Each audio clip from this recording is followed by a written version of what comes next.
किसी को सीने में जो है गोली नहीं मारी जाती है, लेकिन यहाँ पर सीने में गोली चलाई गई है। ये साफ साफ दिखाई देता है कि ट्रैफिक डीएसपी के ईगो की बात आई होगी, और डीएसपी है ट्रैफिक, उसके ऊपर कड़ी से कड़ी सजा, तो क्या हम तो कहते हैं कि उसको फांसी की सजा मिलनी चाहिए। नमस्कार, आप देख रहे हैं देशवा न्यूज। बिहार के रोहतास से बड़ी खबर सामने आ रही है, जहां बादल हत्याकांड मामले में जो है चेतन आनंद जो है उसके बादल के घर पहुंचते हैं, और जैसे ही बादल के घर पहुंचते हैं तो पूरे हड़कंप मच जाता है। उन्होंने साफ तौर पर ये कहते हैं चेतन आनंद की बिहार के मुख्यमंत्री से मैं मुलाकात करूंगा, और जिस तरह से जो बादल हत्याकांड हुआ है तो उन पे जो है फांसी का भी मांग करूंगा।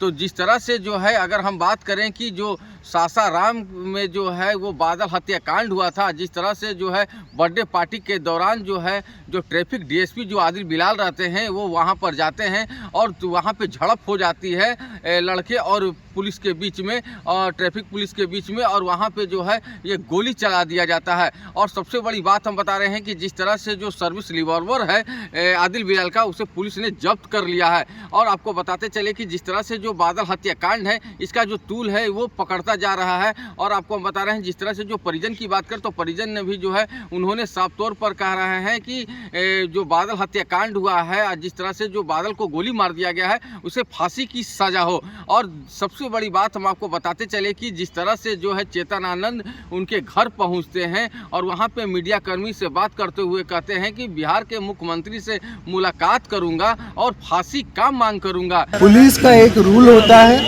हाँ, एक उसके पीछे क्या कहते हैं आपको प्रोटोकॉल होता है। इसमें पुलिस के प्रोटोकॉल का उल्लंघन किया गया है। जैसा कि सब लोग जानते हैं, अगर कुछ भी बाय चांस 2 मिनट के लिए हम मान भी लेते हैं कि अगर ऐसा कोई विवाद, फ्रिक्शन कोई भी पैदा भी अगर हुआ हो, तो उसके बाद भी पुलिस का ये कर्तव्य होता है कि किसी को सीने में जो है गोली नहीं मारी जाती है, लेकिन यहाँ पर सीने में गोली चलाई गई है। ये साफ साफ दिखाई देता है कि ट्रैफिक डीएसपी के ईगो की बात आई होगी, और किसी ने जिसको मतलब हम ये मानते हैं कि किसी को हो सकता है कि क्या कहते हैं अपने वर्दी का कुछ ज़्यादा गर्मी चढ़ गया होगा, जिसका ये फलस्वरूप नतीजा ऐसा हुआ कि एक व्यक्ति जिसके ऊपर ना कोई क्रिमिनल रिकॉर्ड है ना कुछ है, उसको जो है सरेआम ट्रैफिक डीएसपी के द्वारा गोली मारी। अच्छा सर, एक और बात जानने का प्रयास करते हैं कि ट्रैफिक पुलिस का नियम बनता है कि ट्रैफिक को देखभाल करने के लिए, मगर किस तरह से परिसर में उनके द्वारा जो घुसा गया, इस पर भी एक सवाल बहुत बड़ा खड़ा होता है। आना उनका कहीं से भी उचित बात नहीं थी।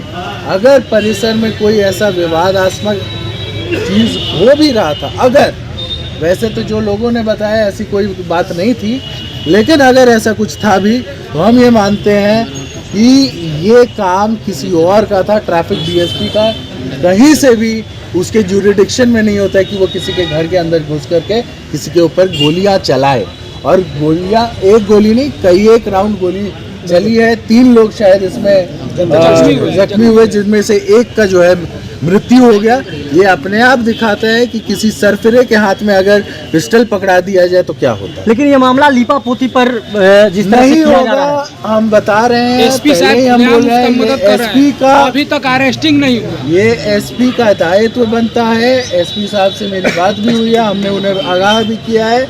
ये आपका दायित्व बनता है कि दोषी के ऊपर कार्रवाई हो, वरना कल जो है या परसों जब भी हमको मुख्यमंत्री जी से समय मिलेगा, हम उनको जाकर के ये बात तो बताने ही वाले हैं।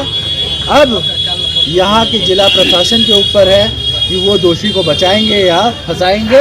अगर वो दोषी को बचाते हैं तो इसका भी जो है उनको उनके ऊपर भी कार्रवाई हो सकती है, ये उनको याद है। डीएसपी है ट्रैफिक, उसके ऊपर कड़ी से कड़ी सजा, तो क्या हम तो कहते हैं कि उसको फांसी की सजा मिलनी चाहिए, है ना। और ये हम कहते हैं कि जिसने भी गोली चलाई, बीच में हम सुन रहे हैं कि उसके साथ जो गार्ड था उसका भी नाम आ रहा है, तो दोनों व्यक्ति के ऊपर कड़ी सजा होनी चाहिए। दोनों को के ऊपर जो है स्पीडी ट्रायल होना चाहिए, और बादल को इंसाफ मिले, न्याय मिले, इसके लिए हम जो है जल्द ही सीएम साहब से मिलेंगे, और ये सारी घटना जो भी यहाँ पर हुई है उसका जो है उनको बताने का काम करेंगे। तो देखिए किस तरह से जो है चेतन आनंद उनके घर पहुंचते हैं और साफ तौर पर उन्होंने आश्वासन देते हैं, जो घर के जो परिजन हैं उसे आश्वासन देते हैं कि बादल के जिस तरह से जो हत्या हुआ है उस पर कार्रवाई किया जाएगा। देशवा न्यूज़ के लिए रोहतास से रुपेश कुमार।